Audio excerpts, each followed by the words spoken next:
বন্ধুসকল মোৰ ভিডিঅ' দিয়াটো কেইদিন অলপ দেৰি হৈ আছে দিন হৈ আছে মানে দিনৰ পাছত দি আছোঁ মই কাৰণ মোৰ ইয়াতে মানে এটা মানে নেটৱৰ্কৰ প্ৰব্লেম টাৱাৰ প্ৰব্লেম সেইকাৰণে মই ৰেগুলাৰ আপোনালোকক ভিডিঅ' দিব নোৱাৰোঁ আৰু যিখিনি ভিডিঅ' দিওঁ পাবৰ কাৰণে আপোনালোকে চেনেলটো ছাবস্ক্ৰাইব কৰি থওক আৰু কাষত থকা বেল আইকনটো ক্লিক কৰি দিয়ক যাতে আহি থকা নতুন ভিডিঅ'ৰ নটিফিকেশ্যন আপোনালোকে পাই থাকে আৰু ঠিক তেনেকৈ আপোনালোকে চাই থাকিব পাৰিব মোৰ আৰু ভিডিঅ' ইৰানী অলপ কমকৈ দিম মই টাইমো নাপাওঁ। নমস্কাৰ বন্ধুসকল, আজি আমি গাহৰিৰ মাকৰ দানাৰ বিষয়ে কিছুমান কথা আলোচনা কৰিম আৰু লগতে পোৱালি কিমান দিনত আঁতৰাব লাগে সেইবোৰ বিষয়ে আমি আলোচনা কৰিম আৰু পোৱালিবোৰক কেনেকৈ আঁতৰাব লাগে সেইবোৰ বিষয়ে কথা পাতিম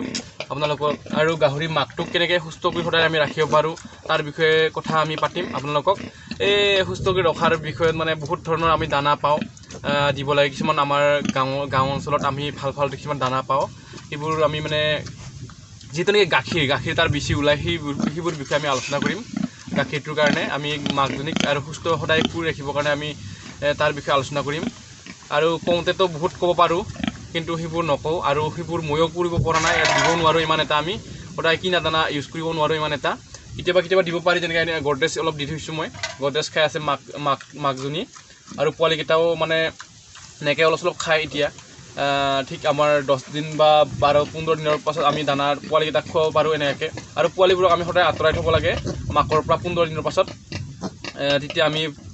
এক্সট্ৰাকৈ দানা দিব লাগে মানে পোৱালিকেইটাক। মাকৰ লগত দানা খালে মানে কিবা এটা হয় আৰু মানে সেইটো কাৰণে পোৱালিকেইটাক দানা খাব নিবিচাৰে মাকৰ লগত ৰাখিলে, মানে বহুতে দেখিছোঁ মই এনেকৈ। তো সেইকাৰণে আমি পোৱালিকেইটাক আঁতৰাব লাগিব, সেইবোৰ বিষয়ে আমি আলোচনা কৰিম কেনেকৈ আঁতৰাব পাৰি। আৰু পোৱালিবোৰ আপোনালোকে চাওক, এইটো উল্টাই দিবই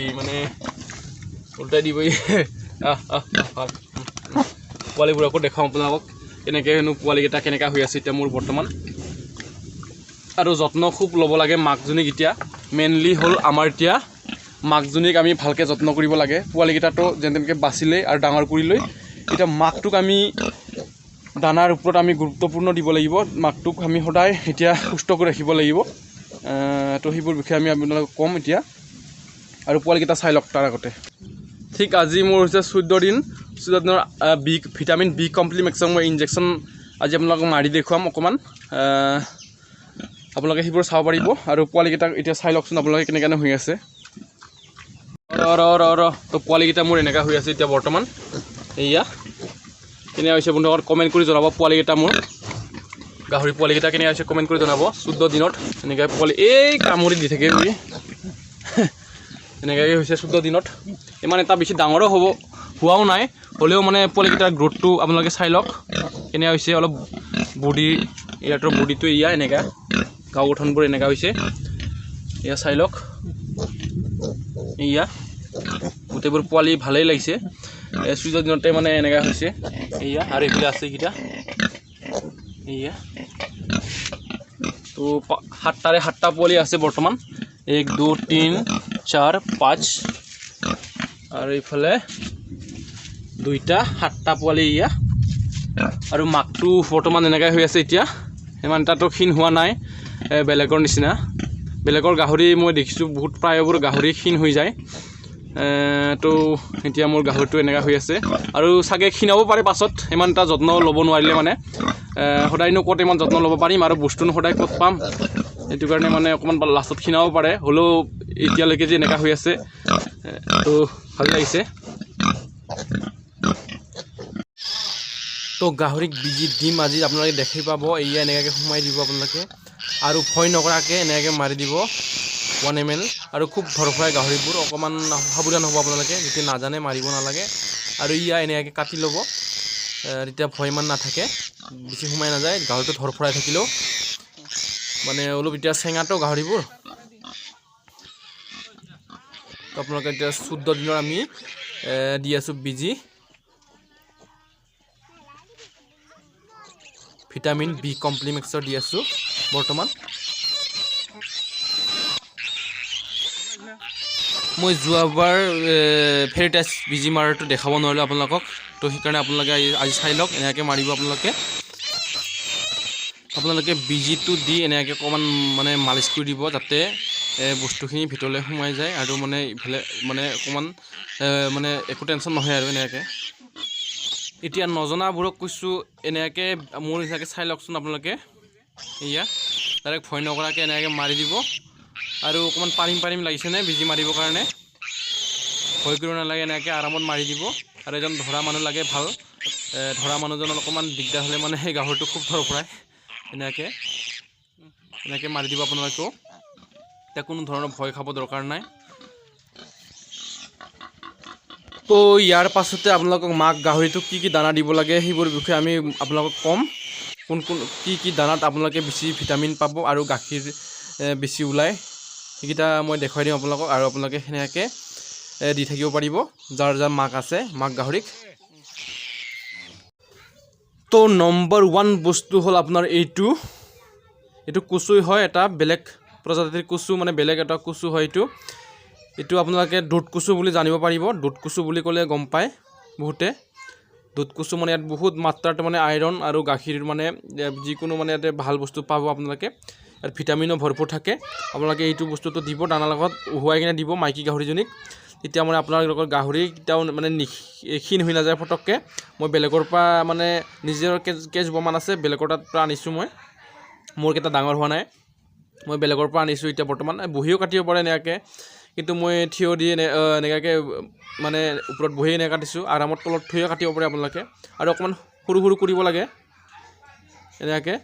সৰু কৰিলে মানে ভাল হয় আৰু ইয়াৰ লগত দুটামান বস্তু আছে সেইকেইটাও দিব লাগিব আপোনালোকে সেইকেইটা বস্তু দিব লাগে ইয়াৰ লগত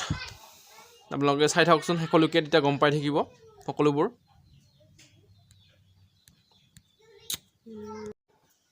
এইটো বন্ধুসকল লোকেল কচুটো নহয় এইটো দুধ কচু হয় এইটো ঠাৰিও খায় মানুহে মানে চব্জি বনাই খায় ঠাৰিটো ধুনীয়া লাগে এইটো আলু চালুৰ লগত কিবা কিবি লগত বনাই খালে মানে এইটো মানে ভাল হয় আৰু বহুত গুণে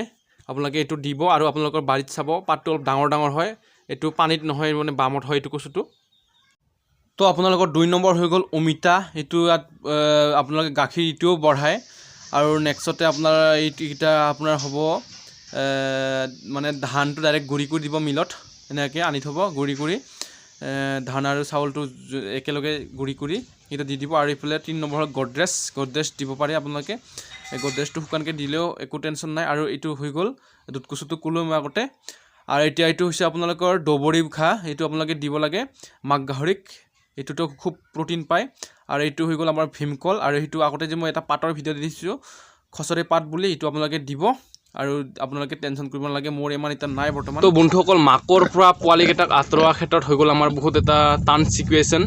মানে আমি পোৱালিবোৰক এতিয়া প্ৰায় ইহঁতক মানে এতিয়া মাকৰ পৰা আঁতৰাওঁতে আমাৰ বহুত এটা ডাঙৰ এটা মানে কিবা হৈ যায় তো মাকটোক ইয়াত থ'ম না পোৱালিকেইটাক বেলেগত নিম সেনেকুৱা নিচিনা হৈ যায় তো আমি পোৱালিকেইটাকে নিব লাগিব বেলেগত পোৱালিকেইটাক লৈ যাম আমি বেলেগ ৰুমলৈ লৈ যাম তো তাত আমি দানা দিব লাগিব বেলেগ ৰুমত আৰু দুদিনমান এনেকুৱা 13 দিনৰ পৰা 14 বা 15 দিনলৈকে দুদিন মাকৰ লগত আপোনালোকে এনে চিম্পলি দানা দিব কমকৈ একেলগে দিব মানে এনেকুৱাতে দি দিব পাকিত তেনেকুৱাতে দি দিব ঢালি দি দিব অকণমানকৈ পোৱালিবোৰ তেতিয়া গাখীৰ মানে দানা তাতে অকণমান খাব তো কিবা এটা জানিব লাগিব যদি আপোনালোকে 15 দিনততো আঁতৰাব লাগে বুলি সকলোৱে কয় 15 দিনত যদি আপোনালোকে ডাইৰেক্ট আঁতৰাই আৰু এটা বেলেগ কোঠালি যদি নিদিয়া যায় তেতিয়া মানে কি হয় তাতেতো দানাৰ মানে প্ৰথমতে ইমান এটা গম নাপাব যে ইয়াত এইটো বস্তুটো খাব লাগে আমি এনেকৈ গম নাপায় সেইটো কাৰণে দুদিনমান ইয়াতে মানে পাকিত আপোনালোকে এনে দি দিব অকণমানকৈ দি দিব যেনেকুৱা চুবাই এনেকৈ আৰু গন্ধটো লয় ঠিক তেনেকুৱাকৈ হ'লে মানে পোৱালিবোৰ তেতিয়া দানা খাবলৈ মানে শিকি যায় শিকাৰ ক্ষেত্ৰত মানে এতিয়া ভুল নহয় আৰু এতিয়া মানে অকণমান তেতিয়া খাব পাৰে প্ৰথমতে তেনেকৈ আঁতৰাব দিব লাগে